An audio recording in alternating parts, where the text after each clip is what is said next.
viu, mas na semana passada nós já postamos o vídeo da aula. Se você não assistiu a aula anterior, se bem que acho que todos aqui estavam presentes.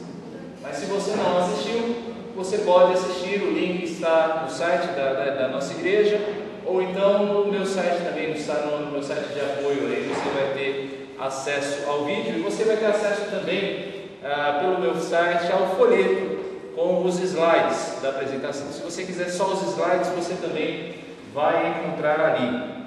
Hoje nós vamos trabalhar a segunda parte desse tema, que é a questão do método.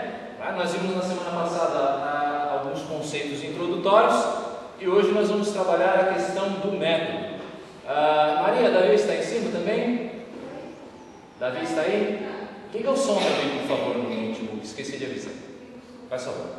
Tá? Vamos fazer uma rápida recapitulação do que nós vimos semana passada.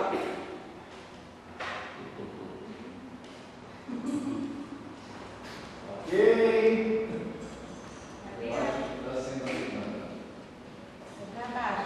Para baixo?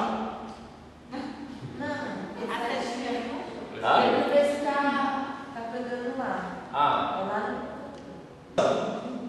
Primeiro ponto aqui que nós trabalhamos semana passada, isso é algo bem rápido, é que nós somos chamados a participar da Missio Dei. Missio Dei é um conceito missiológico de que Deus é um Deus missionário e que nós nos inserimos nessa missão. Deus nos chama a participar dessa missão de restaurar, de buscar o perdido, de reconciliar consigo todas as coisas. Nós somos participantes dessa missão. E nessa missão, nós somos avaliados conforme a nossa fidelidade ao Evangelho. Nós não somos chamados a resultados numéricos. Nós somos chamados a sermos fiéis na transmissão da mensagem do Evangelho. O terceiro ponto que nós trabalhamos foi a respeito das boas novas e das más novas. Compreendidas as más novas como a notícia de que o homem sem Deus ele está perdido. O homem, pelo seu pecado, ele se encontra condenado. E as boas novas de que esse homem ele encontra redenção, ele encontra salvação em Cristo Jesus, mediante a fé. Esses dois conceitos estão resumidos no texto de Marcos, capítulo 1, versos 14 e 15. Eu vou pedir uma gentileza a você, já que o microfone não nos ajudou muito aqui hoje. Venham para frente, por gentileza. Senão eu vou ter que forçar muito a minha voz. Por favor.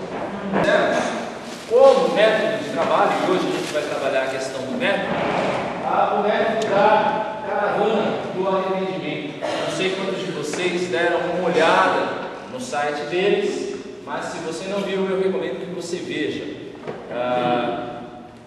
E eu passei para vocês, e vou passar novamente, um pequeno vídeo deles, para que hoje nós vamos dissecar o método deles, vamos ver parte a parte o método deles e vamos trabalhar juntos nisso. Ok? Você ouviria sobre a palavra de Deus por alguns minutinhos? Mais ou menos uns 5, claro. A palavra de Deus diz no livro de Hebreus, capítulo 9, versículo 27, ao homem está ordenado morrer uma única vez e depois disso enfrentar um julgamento. Significa que vamos morrer e em seguida estarmos diante de Deus para sermos julgados por Ele. E a pergunta que eu faço a você, espero que você me responda com sinceridade. Se você morresse hoje, você estaria preparado para esse julgamento de Deus? Acho que não. Você acha que não? Por que não? Acho que não, porque eu estou muito errado ultimamente. Eu sei, já sou evangélico, sim, mas estou meio afastado. Sim. Eu sei que não seria, acho que não seria bom pra mim. É, né? Isso não te preocupa? Me preocupa muito. Eu sei. Você se considera uma boa pessoa? Considero. Como é que uma boa pessoa pode não estar preparada para ser julgada por Deus? Não é meio contraditório? Sabe por quê? Porque nós estamos acostumados a nos julgar pelas outras pessoas. Eu sei que existem pessoas piores que fazem coisas mais terríveis, crimes hediondos, estupro e outras coisas mais. Nós sabemos disso, mas segundo os padrões de Deus, aí a coisa muda de figura, e é segundo os padrões dele que ele vai nos julgar. E é por isso que você acha que não está preparado, porque sabe que os padrões dele são diferentes, o julgamento dele é diferente. Será que segundo os padrões de Deus, você é uma pessoa boa? É difícil, né? Vamos tentar exemplificar isso aqui, com os 10 mandamentos. Já ouviu falar dos 10 mandamentos? Você já mentiu alguma vez? Quantas vezes? Assim, muitas ou poucas? Uma pessoa que mente é chamada de quê? Você acha que mentiroso é uma das características de uma pessoa boa, segundo os padrões de Deus? Com certeza não. Jesus disse, olha, está escrito na lei, não adulterarás. Você sabe que é adultério, estar com a mulher do próximo. Mas Jesus disse que se no nosso coração já olhássemos por uma outra mulher e a desejássemos, estaríamos cometendo um ato de adultério no nosso coração. Já fez isso alguma vez?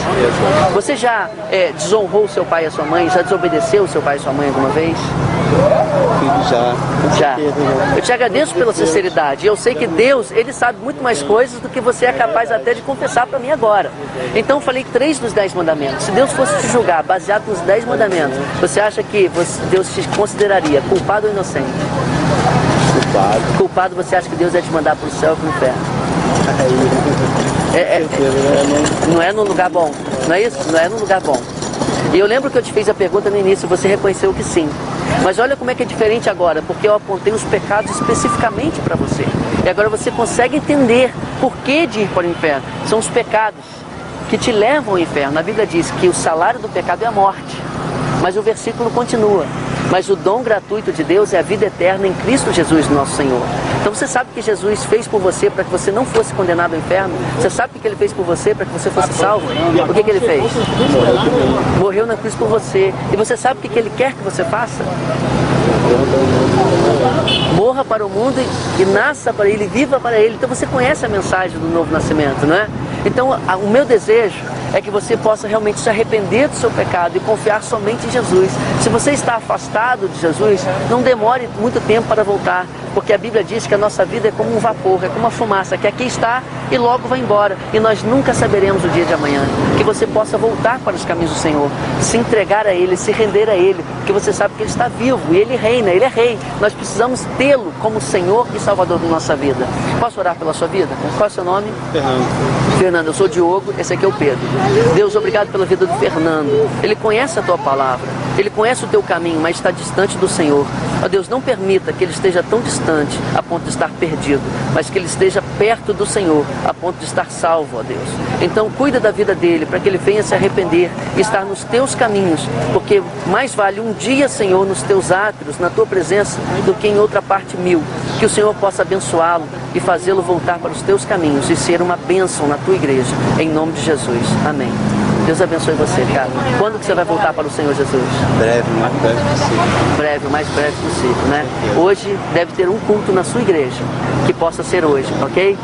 Mas com certeza eu não vou conseguir chegar nela porque eu sou de Teresópolis. Sim. Mas aqui embaixo eu vou ver. De repente uma outra igreja perto da sua casa seria bom, porque não é a igreja em si. A igreja é um lugar bom que você encontra pessoas que creem em Deus e que professam a palavra de Deus. Mas o mais importante é você consertar o seu relacionamento quebrado com Deus. Hoje nós vamos dissecar isso que vocês viram, procurando separar aqui esse método nas suas partes. Você vai encontrar no site da Caravana do Arrependimento um método bem mais detalhado, né? A apresentação do método, eles têm um curso ali de evangelização online, você pode entrar e ver. Hoje a gente vai procurar passar uma visão resumida disso, ok? Algumas orientações gerais a respeito do método. Tá? Primeiro, não seja insistente, ok? Se a pessoa não quiser me ouvir, tudo bem. Se você quiser, o quê? Não o quê? Pode deixar assim, tá bom? Tá ótimo, obrigado. Se a pessoa não quiser lhe ouvir, não tem problema. Se ela não quiser dedicar a você 10 minutos da atenção dela, como nós vamos ver, não tem problema. Deixe que ela siga o caminho dela e o Senhor, na sua soberania, irá tratar da melhor maneira que Ele entender. Ok? Talvez não seja aquele momento que a pessoa vai ouvir de você, mas o Senhor tem planos para ela. Não seja insistente, né? Lembre-se do verso de Mateus 10,14: se alguém não vos receber, nem ouvir as vossas palavras, ao sair daquela cidade, sacudiu o pó dos vossos pés. Você cumpriu o seu papel. Cada um vai responder diante de si, segundo a sua responsabilidade. Então não seja insistente, mas uma palavra de ânimo aqui para você. Em toda a minha experiência com esse método, eu nunca tive uma pessoa pessoa que se recusou a ouvir. Ok? Ela jamais se recusou a ouvir. Nem fosse por 5 minutos, você não conseguiu acabar aquilo que você precisava falar, mas ela parou para ouvir alguma coisa. Tá? Então, anime-se. Ok? Anime-se, porque as pessoas elas ouvem. Ao contrário do nosso medo irracional, nós pensamos que as pessoas elas não estão dispostas a ouvir, mas elas ouvem. Tá? Elas ouvem. Podem acreditar. Aproveite as oportunidades. Deus dá para você oportunidades de você falar. Algumas vezes você vai criar o ambiente para que você fale. Outras vezes Deus vai dar a oportunidade, Ele vai abrir a porta e você vai falar. Principalmente no seu círculo de relacionamento, isso aqui funciona muito. Aproveite as oportunidades, esteja atento. O apóstolo Paulo fala em Colossenses 4, verso 5: portai-vos com sabedoria para com os que são de fora, e aproveitem as oportunidades. Esteja atento, que os seus olhos e seus ouvidos estejam preparados para ver as oportunidades que Deus levanta. Ok? Terceiro, foque-se na mensagem do Evangelho.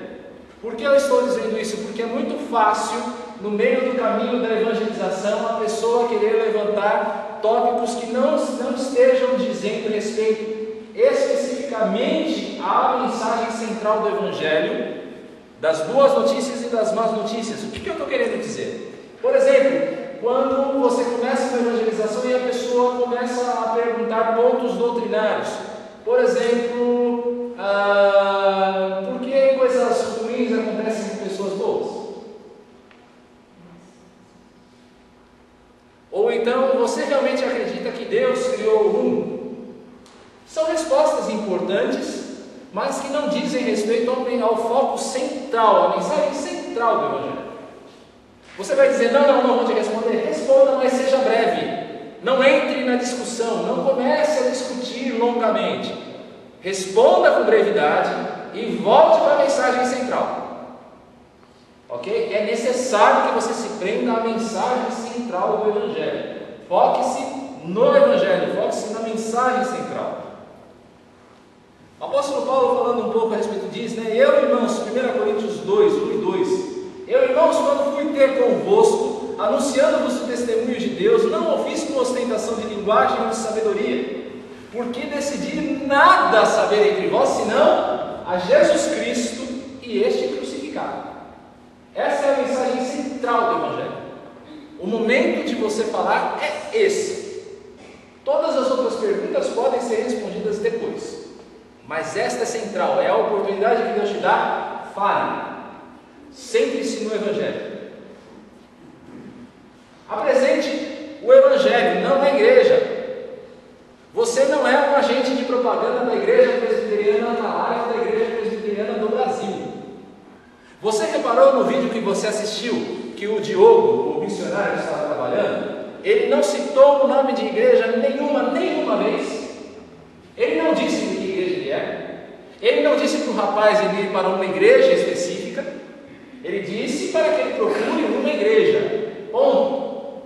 Você não é um agente de propaganda desta igreja aqui. Você é um agente do reino de Deus. E o reino de Deus é maior do que a Igreja Presbiteriana Atalaia. Vamos deixar isso claro. Ok? Apresente o Evangelho e não a igreja. Você entendeu esses conceitos? Quer fazer algum comentário a respeito disso? Ana? É o seguinte, quando fala assim da coisa das oportunidades, eu percebi aí que quando ele pegou uma pessoa aleatoriamente, se ela passando e abordou, né? Eu falo sinceramente, eu não teria, assim, eu não tenho como fazer isso. Tá. Então, essas oportunidades que você está falando, eu acho que eu já fiz isso uma vez. A pessoa vai falar uma coisa, se interessa, aí, cara, é assim que eu consigo fazer. Desse jeito, assim, eu não conseguiria fazer. Tá. Então, eu não sei como fazer a pergunta, mas a gente deveria sempre fazer assim, chegar para qualquer pessoa na rua e falar. O apóstolo Paulo diz que você deve falar de Jesus, você deve proclamar a mensagem do Evangelho, quer seja oportuno, quer não. Algumas vezes Deus vai levantar a oportunidade e você vai falar. Aproveite. O meu ponto focal é esse. Aproveite essa oportunidade. Só que algumas vezes você não vai ter a oportunidade, você vai ter aquele momento do lado da pessoa. Então você tem que falar também. Eu vou tratar um pouquinho disso na minha própria experiência. Edu? Eu entendo que a porta de entrada da igreja, ela pode ser a própria igreja. Em outras palavras, dentro da nossa proposta do IPA integrar, quando eu apresento o Evangelho a um amigo, é uma oportunidade especial, e eu sempre faço questão, principalmente porque esse amigo diz assim, mas a sua igreja é assim, sabe? Nesse sentido, eu apresento a minha igreja. Sim. Nesse caso especial. Eu vou mostrar um pouquinho disso no final. Tá? Eu não estou dizendo que você não pode chamar para a sua igreja, ok? Mas que isso não seja o foco, ok? Não, eu ia falar justamente isso. Uma vez eu estava no culto da aliança celestial, fiquei esperando ele. Aí uma parte começou a falar, né? Falando de Jesus para mim, né? Eu sou cristã também. De que igreja você é? Aí findou o assunto, pifou, assim, sabe? Não teve continuidade. Aí eu comecei a puxar assunto e ele assim, não deu bola, assim, ignorou, sabe? Você sabe o que eu faço nessas circunstâncias, né? Geralmente a primeira pergunta que a pessoa faz, o senhor lembra, né? Aquela vez que o senhor saiu comigo lá no Parque do Chaves? Chega e pergunta, olha, a pessoa, de que igreja você fala? Olha, posso falar da minha igreja depois? Eu te digo qual é a minha igreja, mas depois. O que eu tenho para te falar é mais importante do que a minha igreja. Tá? Coloque a igreja em segundo plano, porque de repente você pode levantar preconceitos. Não, não é que perguntou. Sim, ok. Mas estou dizendo, quando você estiver falando, coloque o assunto igreja meio que de lado. Nesse momento, por favor, não entendam esse de lado, ok? Coloque meio de lado para que você não tenha uma barreira entre você. Porque de repente, o camarada pode já ter vindo numa igreja presbiteriana e achar que isso é ruim.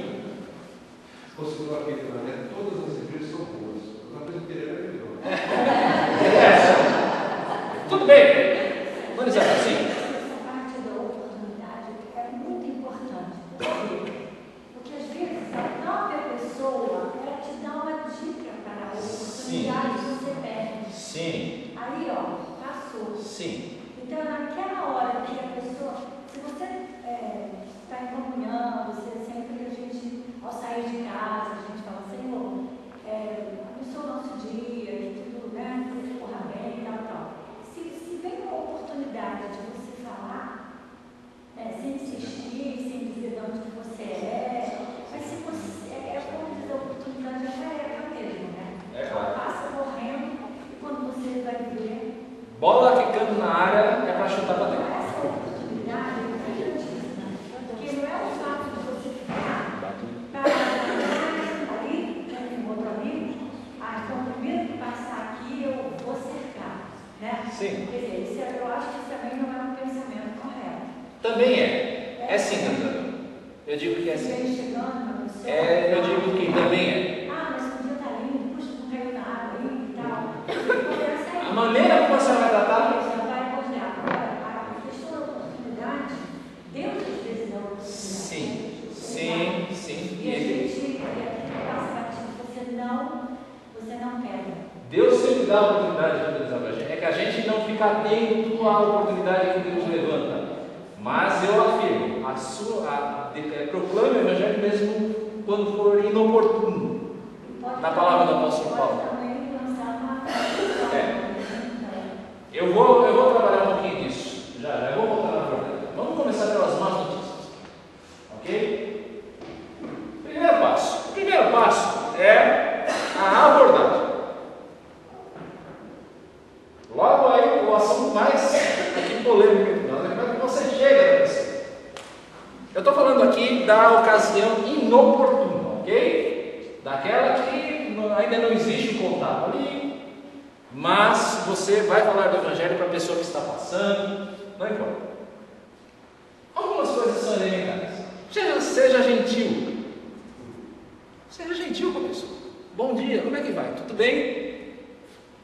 Posso falar com você um instante? Sorria sempre. Sorrisos abrem portas. Para Ana eu não preciso nem falar isso, né? Sorria sempre. Um sorriso abre portas. Peça a pessoa não mais do que 10 minutos da sua atenção. Ele fez em 5. Acho que 10 está melhor. Algumas vezes a pessoa vai te dar até mais na conversa, mas você perde 10. O que vier a mais é bondade dela. Ok? O que vier a mais é gentileza dela. Peça às pessoas 10 minutos e procure respeitar isso. Se a pessoa alongar, aí irmão.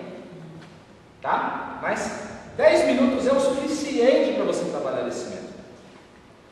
Via de regra, homens vão abordar homens.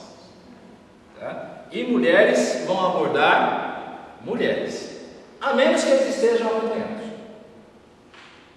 Tá? Por exemplo, a Jaedes, ela vai abordar um homem se o homem estiver acompanhado de uma mulher. Ok? Ou então, se você estiver acompanhado, a Jaedes estiver acompanhado com um homem. Ou se você estiver acompanhado com um homem e mulher. Tá? Vamos evitar aqui mal entendidos. Tá bom? Regras básicas da abordagem é isso. Agora, como é que você vai abordar uma pessoa se você não tem muita... você não é aquela pessoa muito extrovertida que gosta de falar com pessoas desconhecidas assim, primeiro ponto. Eu vou dizer uma coisa que pode ser que vocês não acreditem. Eu sou uma pessoa tremendamente tímida. De verdade, eu sou extremamente tímido. Foram necessários pelo menos 3 anos de teatro para poder sair alguma coisa daquele dentro. E eu poder me expressar um pouco melhor. Quando eu trabalho esse método, é difícil para mim também. É muito difícil, é muito complicado para mim. Por quê? Porque eu tenho essa dificuldade de chegar numa pessoa que eu não conheço e começar uma conversa. Arrumar uma namorada para mim é um negócio difícil por causa disso. Né?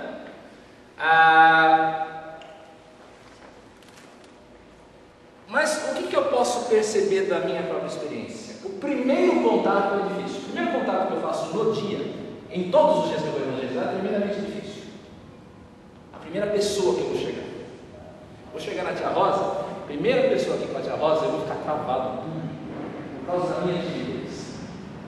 Só que depois que eu converso com a tia Rosa, eu passo a mensagem do evangelho para ela, eu percebo que o meu medo, porque a timidez na verdade é o medo do outro, ele é um medo irracional. Ela ouviu minha mensagem, ela pode não até ter recebido a mensagem, mas ela me ouviu, ela teve a bondade de me ouvir, ela não bateu em mim, ela não soltou o pastor alemão atrás de mim na casa dela. O segundo eu já vou mais relaxado, o terceiro eu já estou fazendo com o pé nas costas. O problema é começar, pode acreditar. Você fez o primeiro, os outros vão que vão. De verdade. Por isso, quanto mais você praticar isso, mais solto você vai ficar. Na minha prática de abordagem, quem eram as pessoas que eu abordava em Parque do Chaves? Eram pessoas que estavam na porta de casa. Eu não pegava pessoas em movimento. A pessoa estava ali na porta de casa, isso de Parque do Chaves era muito comum. A pessoa estava na porta de casa, eu chegava, com licença, você pode me ceder 10 minutos do seu tempo? E a pessoa falava, cara, por quê? Porque ela está parada ali. Ela está olhando na rua. Era a minha estratégia. 10 minutinhos você falava com a pessoa ali no portão de casa. Conversando. Tá? Você talvez seja mais extrovertido que você vai pegar a pessoa no movimento, que nem ele faz aqui, né? Opa, pera, deixa eu falar com você um pouquinho. Às vezes você consegue fazer isso, eu não consigo. Mas será que você não consegue quando você está pegando um metrô, por exemplo, sentado da pessoa? Você pega o metrô aqui no Tucuruvi, a pessoa vai sair com a pessoa pelo Jabaquara. Será que não dá para você sentar ali, naquele minutinho ali, ó? 10 minutos dá o quê? 4, 5 estações, entendeu? Pô!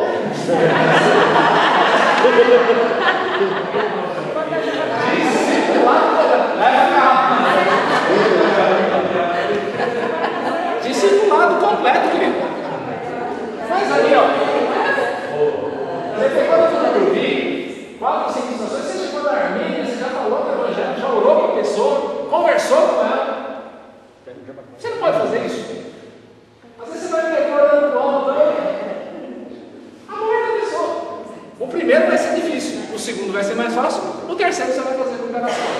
Eu digo isso por quê? Porque comigo é assim. E se comigo é assim, com você vai ser mais fácil ainda, porque você não é tão tímido quanto eu. Cara. Dentro do metrô dá pra fazer várias, né? Acabar, cheguei na Armênia, tchau, viu? Desce, aí espera o outro metrô. E vai de novo.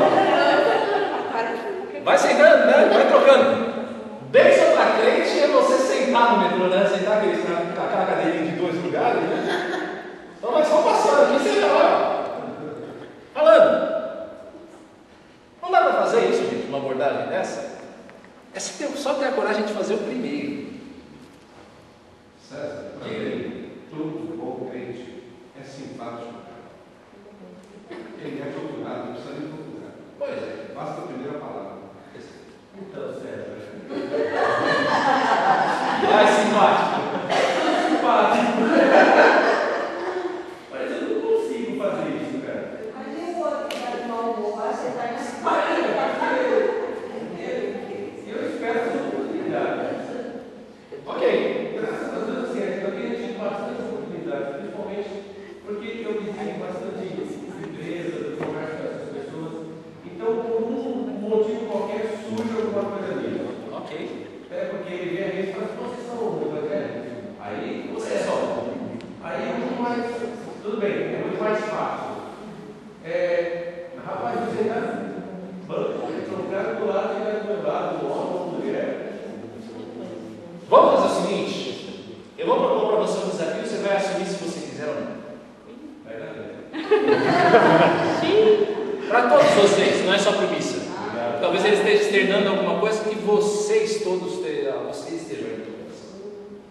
Pela minha experiência, cara. Faz o primeiro. Um só. Faz só um. Um só. A experiência é com um. E eu duvido que você não vai querer fazer o segundo. Duvido. Você pode chegar aqui para mim e dizer, César, eu fiz o primeiro, foi horroroso, não gostei, foi terrível, foi uma porcaria. Duvido. Você até pode chegar para mim aqui depois de fazer esse primeiro e dizer, olha, eu tive dificuldade nisso, a pessoa levantou uma questão que eu não soube responder. Tudo bem, não tem problema. Mas eu duvido que você não vai fazer o segundo. Não vai querer fazer o segundo. Tente pelo menos um. Estou falando isso porque é a minha experiência. Eu sou tão travado quanto você, cara. De verdade. É graças a Deus que eu sou casado. De verdade. Segundo passo, a consciência do juízo. Você pergunta para a pessoa se ela se acha uma pessoa boa. Qual é o conceito que ela tem de si mesma? A ideia aqui é você puxar o tapete da pessoa, na boa. Sabe como é puxar o tapete? A pessoa está ali, chão firme, pisando firme ali, você chega e puxa e fala, essa sua segurança não vale nada. É você desmontar a confiança da pessoa na sua própria bondade. Você precisa mostrar para a pessoa que vai haver um tempo de julgamento, em que todos nós vamos ter que nos apresentar diante de Deus para prestar contas do que nós fizemos na nossa vida. Você entendeu o conceito? É mostrar que vai haver um juízo, vai haver um julgamento, quando a pessoa partir dessa vida, de que ela precisa estar ciente de que ela vai prestar contas da sua vida. E agora eu quero que vocês trabalhem um pouquinho aí nas dúvidas. Eu gostaria que vocês me encontrassem versículos que falam a respeito disso. Hoje vocês vão trabalhar nas duplas procurando versículos. Deixa eu dividir. Ok?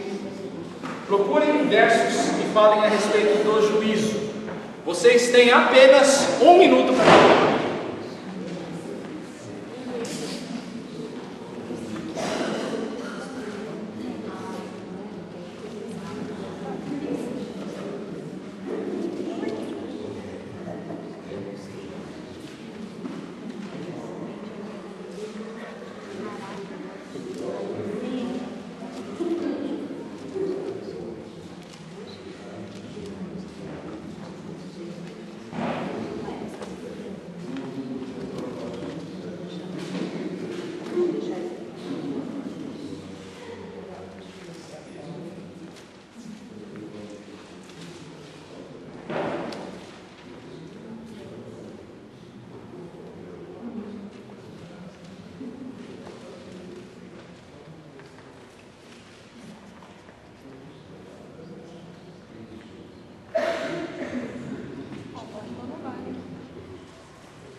Ok?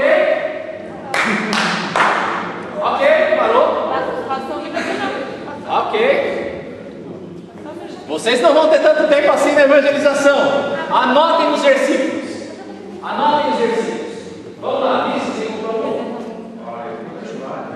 Vai lá, me dá um.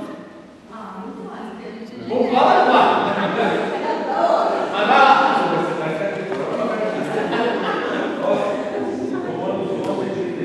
11:33, vamos ouvir. Anote também, ó, Romanos 11:33. Qual a profundidade da riqueza, tanto da sabedoria como do conhecimento de Deus? Quão insondáveis são os seus juízos e quão inescrutáveis os seus caminhos. Mas aí não é o juízo de Deus, não é esse juízo que nós estamos falando, não. Abaca. Não. 1 Coríntios 11:29. Pois quem come e bebe sem discernir o corpo come e bebe o juízo para si. Não.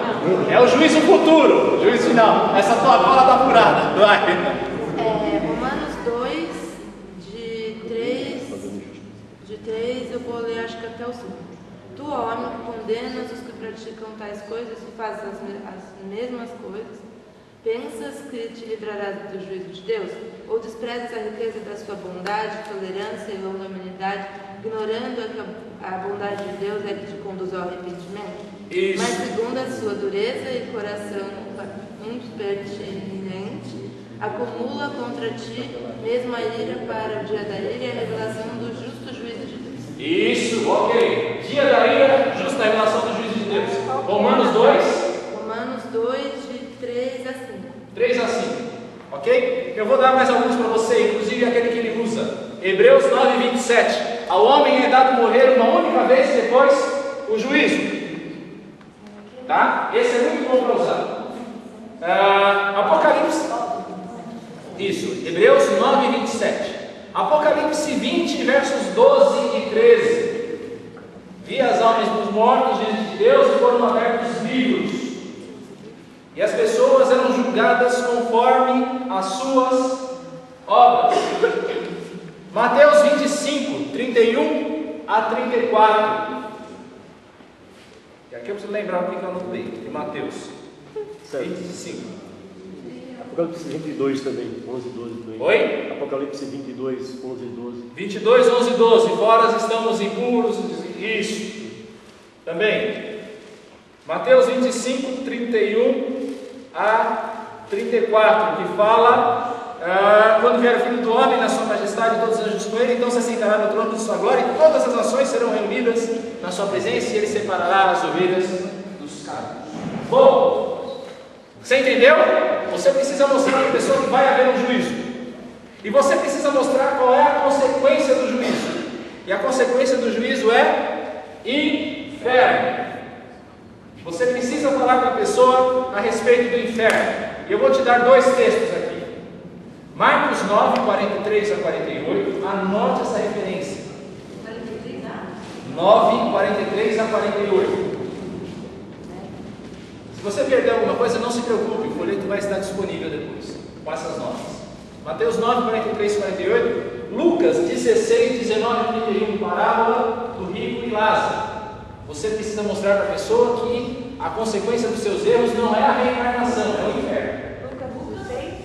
Lucas 16, 19 a 31. Mostre para a pessoa a respeito do inferno.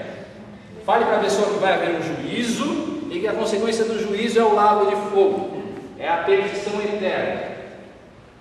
Você já começou batendo pesado, né? Você pode ver, não, só colocar o primeiro passo. Eu estou com uma dúvida aqui que talvez abordar. Antes de trabalhar a questão da consciência do juízo, o Diogo, ele trabalhou a questão se a pessoa se achava boa. Isso é o que eu falei no início. Então, a gente pode perceber porque, às vezes, nós pensamos que a abordagem é simplesmente você estar ao lado de uma pessoa. E se você não fizer uma transição correta, você pode espantar. Exato. Se você entrar no juízo, só porque você falou bom dia, sim, a pessoa vai embora. Sim. Então, a questão de dizer para a pessoa se ela se acha justa, isso é muito importante. Você me lembrou uma coisa importante que eu esqueci de dizer. dizer, esse método ele é indutivo, tá? Ele faz com que a pessoa ela vai tomando uma consciência própria. Ele vai fazendo perguntas e perguntas e perguntas e vai mostrando na escritura até que a pessoa chegue a uma consciência a respeito de si mesma, de si mesma. Entendeu? Então o Eduardo tem toda a razão. Pessoas, bom dia, tudo bem, passando você? Você se considera uma pessoa boa, não? Né? Natália vai responder assim, eu acho que sim, né? Aí você vai começar. Aí você começa. Olha, a palavra de Deus diz em Hebreus 9:27 que o homem é dado morrer uma vez só e o juízo. Né? Ou seja, você vai ser julgado diante de Deus. Você conhece a consequência desse julgamento? E nesse caso, César, eu acho a abordagem que ele fez no vídeo, ela é fantástica, porque vai minando algumas coisas que nós praticamos. Você nunca mentiu, ele faz a comparação com... Nós vamos chegar lá. Você está aos poucos, puxando o tapete. A ideia é puxar o tapete. É minar mesmo. É você arrasar a pessoa e depois você levantar. Gente, é novo nascimento. Ela precisa morrer para o mundo e nascer para Cristo. Ela precisa morrer. Vamos lá. Terceiro passo. A consciência da lei. Aí nós vamos entrar no Eduardo. No que o Eduardo falou. Diga à pessoa que nós não somos julgados segundo o padrão de outras pessoas. Porque via de regra você vai dizer que você é bom ou você é mau, comparando-se uns aos outros. Eu vou dizer, olha, eu sou melhor que a dona Isabel, sabe? Porque a dona Isabel é fofoqueira. Permita. Dona Isabel é fofoqueira, eu não sou, então eu sou melhor que ela. Você precisa dizer para a pessoa que você não vai ser julgado de acordo com o padrão do outro. Você não vai ser julgado porque você foi melhor ou pior que o outro, mas você vai ser julgado segundo o padrão de Deus, que é o padrão que Ele revela na sua lei. Deus nos deu um padrão do que Ele quer e do que Ele não quer. Esse padrão é a lei. Ok? O padrão é a lei de Deus. E aí você vai usar para isso os 10 mandamentos que se encontram em Êxodo 20, ok? Êxodo 20, os 10 mandamentos. Você vai perguntar para a pessoa, vamos fazer um teatro. Helena? Daniela.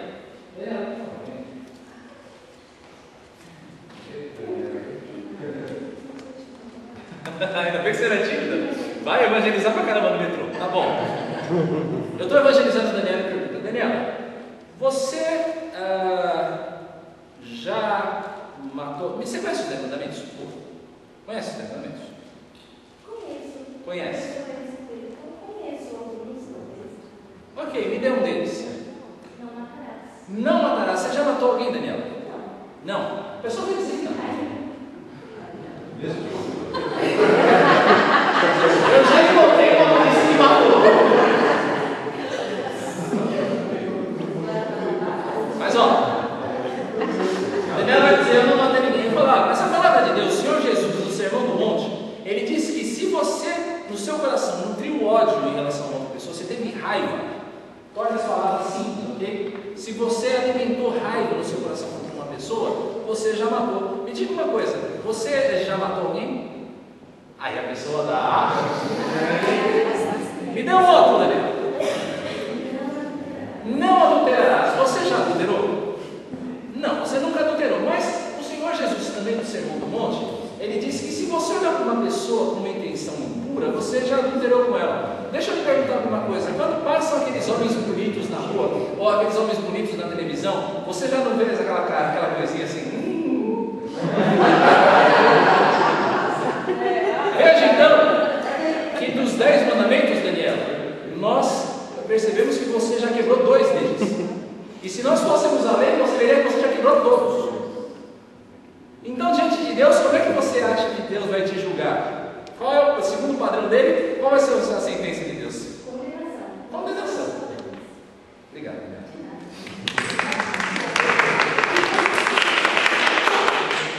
Vocês entenderam? Você vai passando pelos mandamentos, deixa a pessoa falar. Deixa a pessoa falar. Você vai usando os versos da Escritura para enredar. A ideia é dela, é perceber, que ela perceba que nós todos não existe um justo sequer. Sério. Sim. É só uma coisa boa que é sempre bom lembrar. A gente não pode pegar um versículo e tirar ele fora do contexto só porque ele fala isso. É igual, eu já ouvi que a Marcela falou para mim uma vez, que ela estava fazendo missão, né? E aí o cara era acho que maconheiro, alguma coisa assim. E aí ele falou assim, porque a Bíblia fala que pode se utilizar de todas as ervas do campo. E aí ele pegou um versículo, mas saiu fora do contexto original. Então é sempre bom a gente lembrar isso. Claro, sem dúvida alguma. Use sempre esse paralelo, obrigado por perceber isso, Natália. O paralelo entre a lei do Antigo Testamento e a explicação que o Novo Testamento dá. Isso como o Senhor Jesus fez. Olha, Moisés disse, olha, se você matar, mas eu digo isso. Isso é muito bom. Geralmente a pessoa não vai fugir muito do não matar, não adulterar e não roubar. A pessoa não vai fugir muito disso, não. Tá? Alguns já levantaram, não darás falso testemunho, mas aí você consegue falar, você nunca mentiu. Tá? Ô César. Oi, diga. Tem que ter cuidado também de abordar. Se você já matou alguém, eu quero falar assim, acabei de matar. Já, continua, já. Então tá, legal. Só ele. Não sai correndo a outra. Vou orar Tô pra você. doido pra fazer a segunda. Porque o primeiro é difícil, o segundo já vai fácil. Bom. Ok. Eu quero que vocês levantem para mim um versículo agora em 1 minuto para provar que não existe um justo sequer. Hein? Todos pecamos e não existe um justo sequer.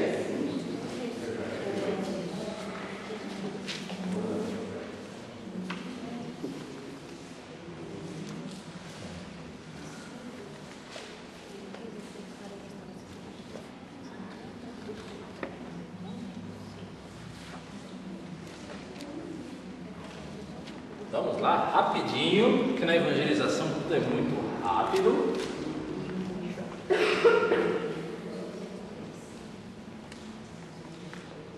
Quebrou, é? Achou? Bíblia com concordância é uma beleza, né? Bíblia com concordância é uma maravilha.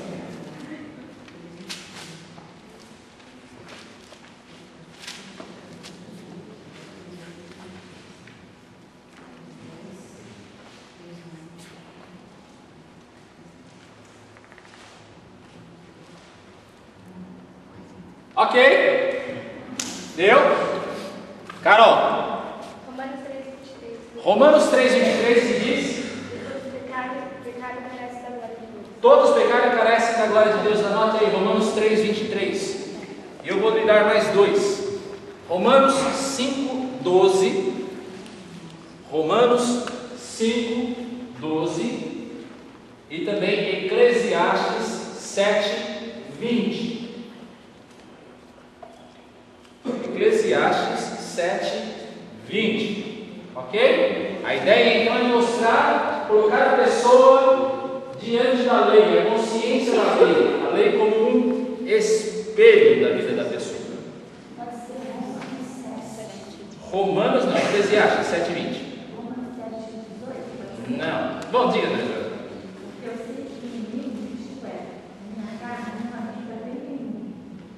Isso.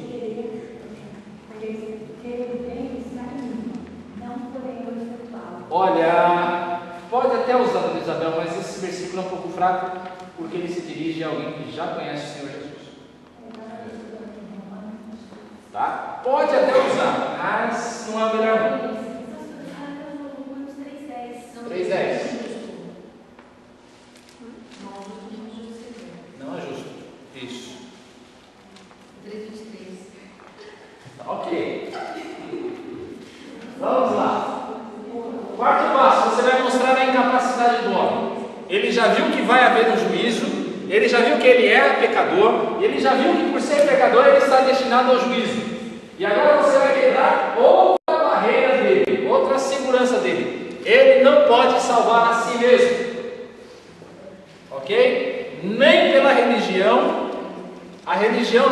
a ninguém, e nem pelas boas obras.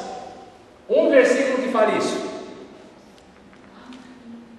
de que o homem não pode salvar-se pelas boas obras, e você tem 30 segundos. 1, 2, é fácil demais. 2, 3, 4. Efésios 2, Efésios 2, a 2, 8. Leia. Porque pela graça sois salvos mediante a fé, isso não vem de vós, é dom de Deus, não de obras para que ninguém se glorie. Efésios 2, 8. Eita, mulher boa, é isso aí. Efésios 2, 8. Efésios 2, 8, 9 e Romanos 3, 20. O homem não pode salvar-se pelas boas obras. O homem, ele está morto nos seus delitos e pecados. Tá? As referências são, não precisa copiar agora, você vai ter isso no folheto, tá? Efésios 2, 1, Lucas 15, 24. O homem está morto e que ele é incapaz de todo bem. Colossenses 1, 21 e 2 Timóteo 3, de 1 a 5. O homem está morto, ele não pode salvar-se, ele não pode fazer nada por si mesmo. A pessoa precisa saber disso, sabe por quê? Porque senão a pessoa vai olhar para você e vai dizer, ok, mas eu sou pecador, mas eu faço coisas boas. Eu faço coisas boas. Não pode. Depois, eu convido você a assistir o vídeo dessa aula, que eu vou incluir um vídeo que é um pequeno método, eu já mandei para alguns de vocês, chamado o método das 2 réguas. Tá? Quem desenvolveu foi o Ebenezer de Bittencourt, lá do Haggai. Vale a pena dar uma olhada. Eu vou colocar no vídeo, junto com você aí, no meio do vídeo, eu vou colocar o método das 2 réguas para você mostrar isso. Ou seja, você mostrar para a pessoa que existe um juízo, o juízo vai lançar a pessoa no inferno, ela é pecadora, está destinada a esse juízo e que ela não pode fazer nada por si mesma. Você acabou com a pessoa. Tá? Toda a confiança que ela tinha em si mesma ou na sua própria bondade foi empurrada. Essa é a ideia das más notícias. É desmontar a pessoa, para que depois você reconstrua num novo alicerce. Você entendeu?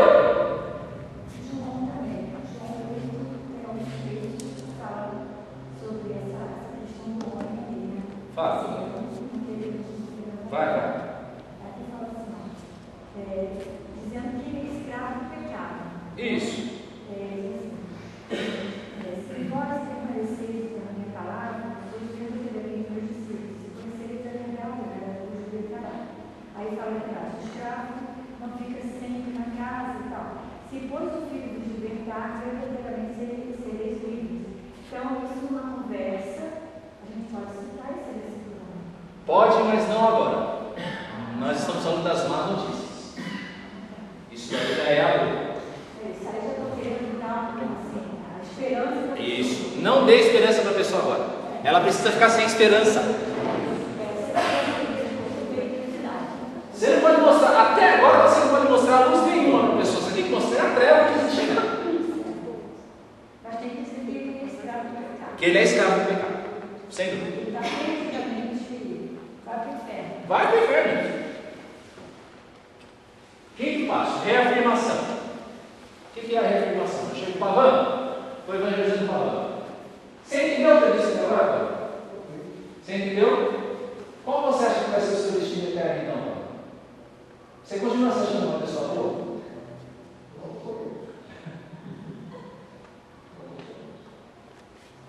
Agora, a gente não pode dizer a pessoa que é outra pessoa, terrível. Sem dúvida. Sem dúvida. Você tem que colocar. A hora que o Pavan fala para mim e diz não totalmente, eu tenho razão para dizer para você que o Pavan que é não mesmo. Razões teológicas para isso, dizer não também. Em mim não havia também em mim. Só um minutinho, Isabel. Não.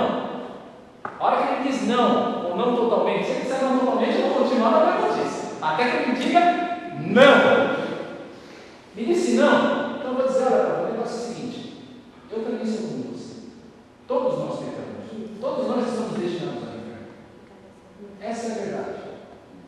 Mas, e aí vai vir a boa notícia. Diga, dona Isabel. Então, a gente tem que mostrar para a pessoa que nós também estávamos na doação. Sim. Né? E que também fomos resgatados. Não fale ainda da resgate. Controle a boa notícia.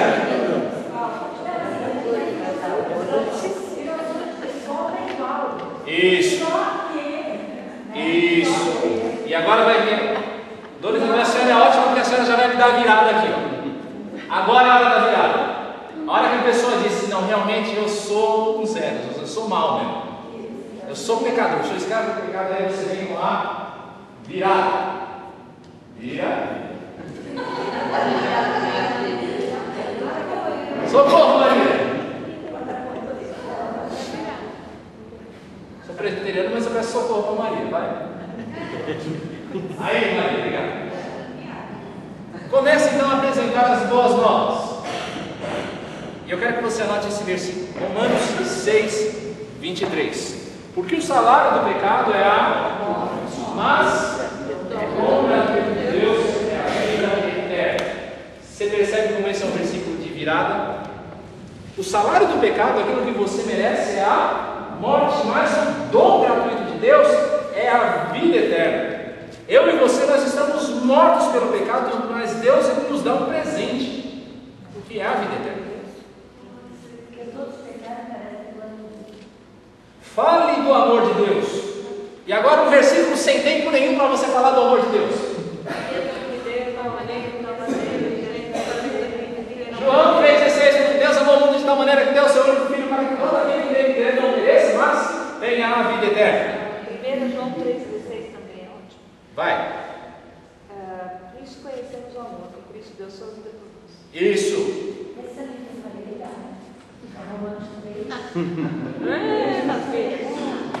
Vai. Sim. Pensei que você estava falando de João. Você pode falar de João 16, 27.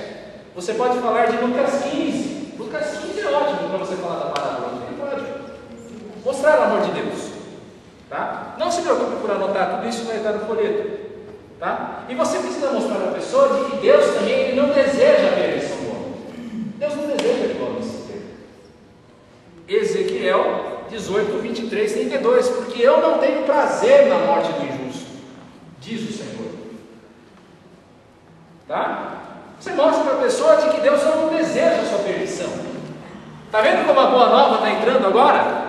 Você é um perdido, mas Deus não deseja que você permaneça nessa situação. Ele não deseja que você se perca. E mostra que Deus lhe dá essa salvação gratuita e incondicionalmente. O dom gratuito de Deus. A pessoa não precisa fazer nada. Tá? Deus já deu. Não depende de nenhuma condição da pessoa. Efésios 2,8, que a gente já leu, e 2 Timóteo 1,9 também. A virada. Vocês entenderam a virada? Más notícias, má notícia, má notícia, má notícia, má notícia. Agora a gente entra nas boas. Diga. Para o perdido tem o GPS, né? Guiado pelo Senhor. Boa ilustração, Guiado pelo Senhor. Guiado pelo Senhor. Boa ilustração, né? Vou usar essa. GPS, guiado pelo Senhor.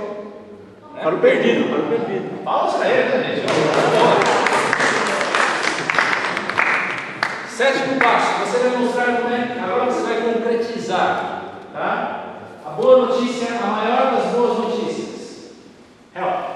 A cruz. E a ilustração ali não é fortuito, é o peregrino.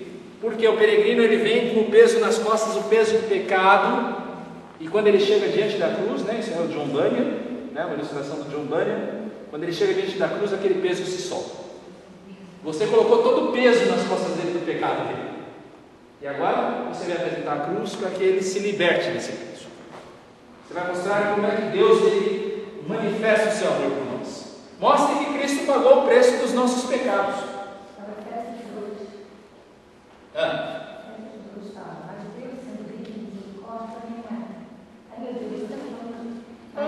Talvez, pode ser. Ele morreu estando vós mortos nos vossos delitos e pecados.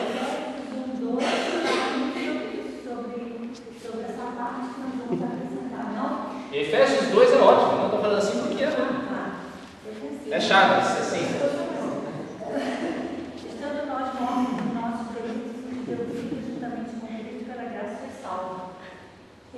comeu bem na festa.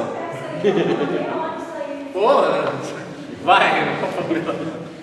Em Colossenses 1:13, que ele fala: Ele nos libertou do império das trevas e nos transportou para o reino do Filho do Amor, no qual temos a redenção e remissão dos pecados. Certo, mas aí você não está falando especificamente da cruz. Mas o fato dele ter morrido nos libertou do império das trevas. Sim, é a consequência. É a consequência que você pode usar esse versículo. Mas é necessário que você mostre a cruz. Vou lhe dar a cruz, Isaías 53. Ele levou sobre si o que? As nossas iniquidades. Mostra a cruz. Isso. Estava sobre ele. Isso. Isso não tem nada a ver com doença, isso tem a ver com pecado, né? 1 Pedro 3,18. O justo que morre pelos injustos. Ele morreu estando vós aí nos seus pecados. 3,18. 3,18.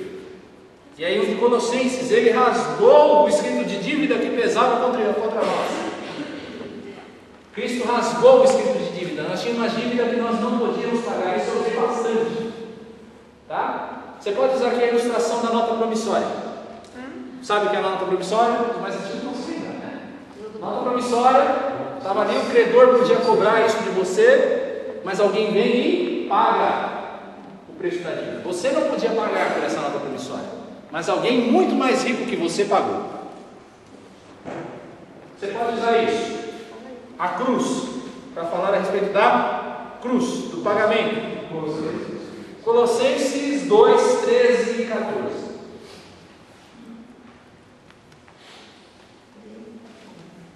Tudo isso a gente precisa saber, César. A gente precisa estar muito bem preparado para a palavra de Deus. Porque senão, filho, não vai valer de nada. Para que todo obreiro seja perfeito e perfeitamente aprovado para toda obra. A gente não sabe nada. Sandra. Oi. Romanos 6,6 também, tá? Vai. Sabendo isto, que foi crucificado com ele o nosso velho homem, para que o corpo do pecado seja destruído e não sirvamos mais o pecado como escravos. Perfeito. Romanos 6. 6,6. Perfeito. Oba. Nessa cena de que usa aquela parábola, ele fala do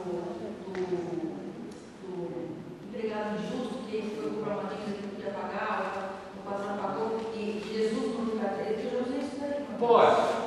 Que era uma dívida não pagar e impagável. Pode. O outro que ele comprou, seria o nosso lugar. Pode ser, só que o problema é que você teria que explicar demais para chegar nisso. Por quê? Porque essa parábola ela fala do perdão. Não, então, mas Jesus pagou a nossa dívida. Sem dúvida. Né? Mas você teria que explicar a parábola, então você iria muito mais do que os 10 minutos. Não, mas pode usar. Pode. Se a pessoa te der tempo, você pode usar a Bíblia inteira. Oitavo passo. Maria é o novo nascimento. Explique que o homem ele deve nascer de novo para ver a Deus. Agora você está colocando, já mudando o foco, né? Você mostrou a cruz, você vai mostrar como é que a pessoa se apropria da cruz. Explique que o homem ele deve nascer de novo para ver a Deus. João 3,3. Importa-nos nascer de novo. Você precisa nascer de novo para ver a Deus. João 3,3. Esse nascer de novo, ele é um chamado ao arrependimento e à fé. É preciso arrepender-se, é preciso crer. Marcos capítulo 1, versos 14 e 15. Arrependei-vos e crede no Evangelho. O que eu preciso fazer para me apropriar da cruz, para nascer de novo? Arrepender e crer.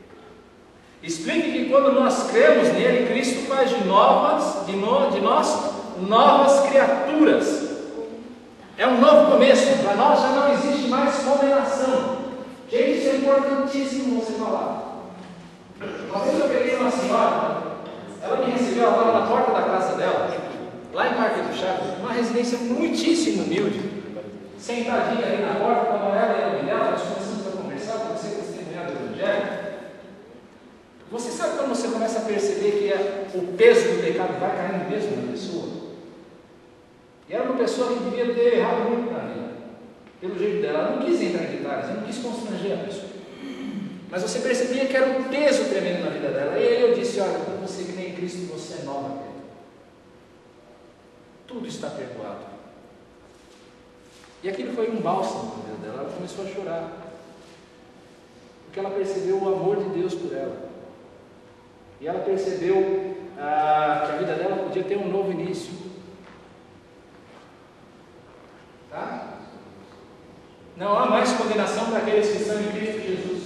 Romanos 8:1. 8:1. Todos esses versículos vão estar no folheto. Não se angustie se você perder. Tá? Aqui não é bingo que você come bola e perde. Não.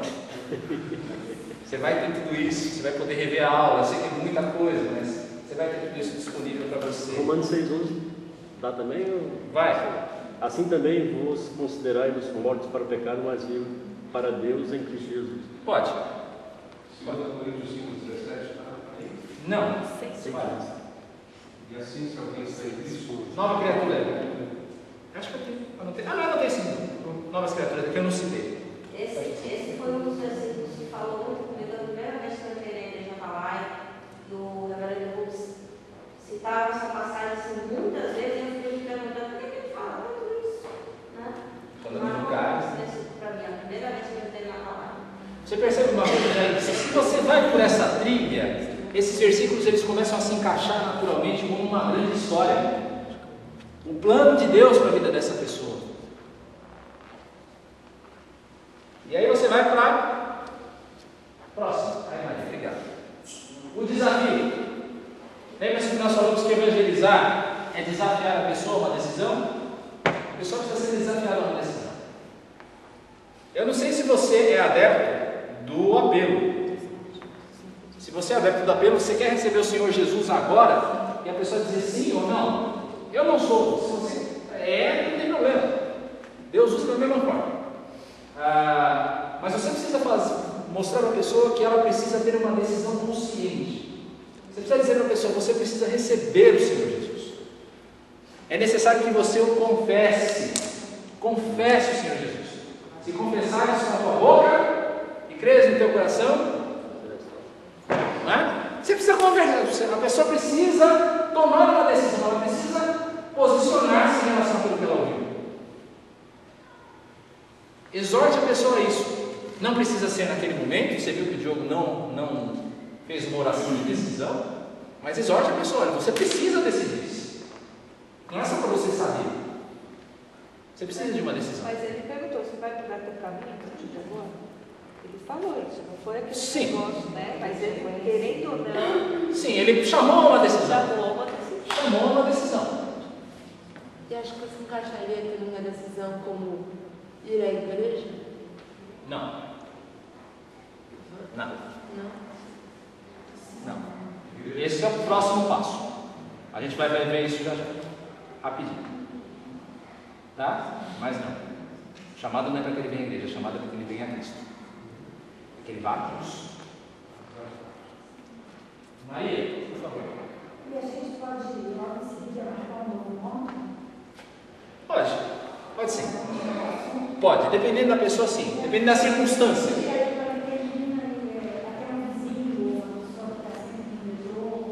Dependendo da circunstância, sim. Eu já vou falar o follow-up aqui. Aguenta só um pouquinho, dona Isabel. Oração. Ore sempre pela pessoa. Isso, olha, eu vou orar por você. Eu acabei de falar para a Arlinda, eu quero orar pela sua vida. O Diogo não usa isso. Eu faço porque eu acho uma atitude simpática e não custa nada. Existe algum motivo pelo qual eu posso orar pela sua vida? Muitos. E aí você ora pela pessoa. Ore para que o Espírito trabalhe nela, na vida dela, e ore para que também pela vida da pessoa. Tá? Ana. Não, só uma coisa, eu me chamo a atenção quando eles estavam conversando ali, a pessoa passava assim, não era percebido. Quando eles estavam orando, as pessoas passavam e não olhavam. Chamava a atenção. Chama a atenção. Então alguma coisa estava Chama a atenção, sim.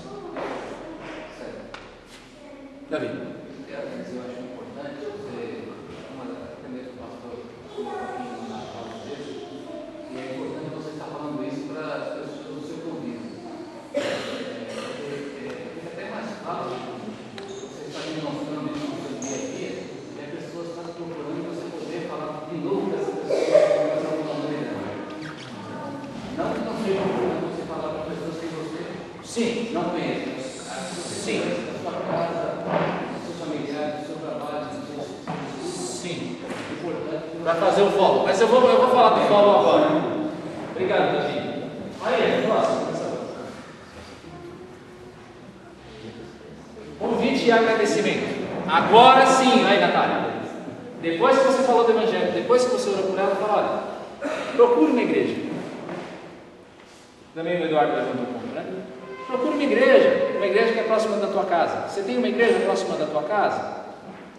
Se você puder, ajude a pessoa. Tá? Você sabe onde a pessoa mora? Fala: tem uma igreja assim, assim, assado perto da sua casa. Se você conhecer. Ou então, eu queria convidar você, olha, eu tenho um folhetinho aqui que fala a respeito dessa mensagem que eu trouxe para você. Ele fala a mesma coisa que nós falamos aqui hoje. Queria que você desse uma olhada depois, a Rosa, tá? E aqui atrás tem o endereço da minha igreja. É agora que eu entrego o folheto, é agora que eu vou falar a respeito da minha igreja, se couber. De repente a pessoa, eu estou aqui em Santana, a pessoa mora no Jabaquara. Eu não vou falar ela está vindo da minha igreja. Vai lá para o Jabaquara. Tem igrejas boas lá também.